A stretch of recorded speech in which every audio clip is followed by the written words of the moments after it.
roșie s-a dus la micuța și s-a dus o măcare. Și lupul s-a dus la micuța. Așa. S-a... Și ce a făcut lupul la bunicuța? A găsit Și ce a făcut? și a fugit. Cine a fugit? Lupul? Da, Păi n-a mâncat-o pe bunicuță? am mâncat o micuță. Și apoi arată fiicele. I-a luat floricele? Da. Așa, și când a venit scufița roșie, ce s-a întâmplat? A venit lupul Așa. și a găsit-o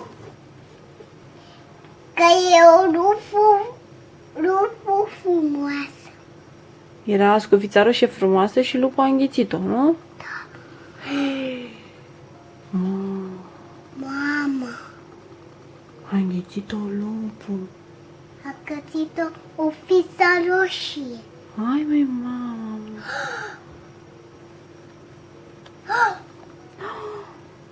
Așa că... A găsit-o o picuță. Vai de mine. Și așa s-a întâmplat? De mine. Hai, măi, Maia, mă. A fița roșie s-a dus la picuța. Se duce măcare. Și apoi a găsit-o lupul. Asta e varianta scurtă ce povestești tu, da? O picuță a găsit-o lupul. Așa. Și a fugit. Doamne. De mine. Vai de mine.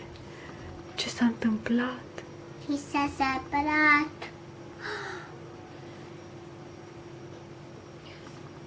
A fița roșie Nu, mami, nu mă lua iară de la capăt, că mi-ai povestit.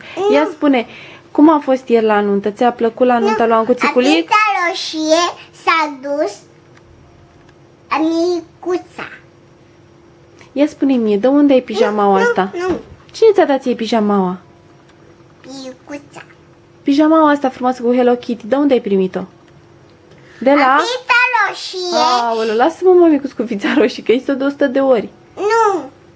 A fița roșie se duce a micuța. Ce face lupul? Ce face lupul? Nu știu, ia zi tu, ce face lupul?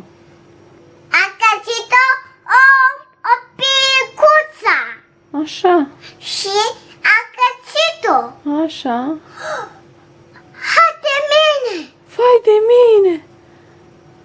Și a găsit-o o fiță roșie și a găsit-o. Așa. Și apoi s-a dus a servit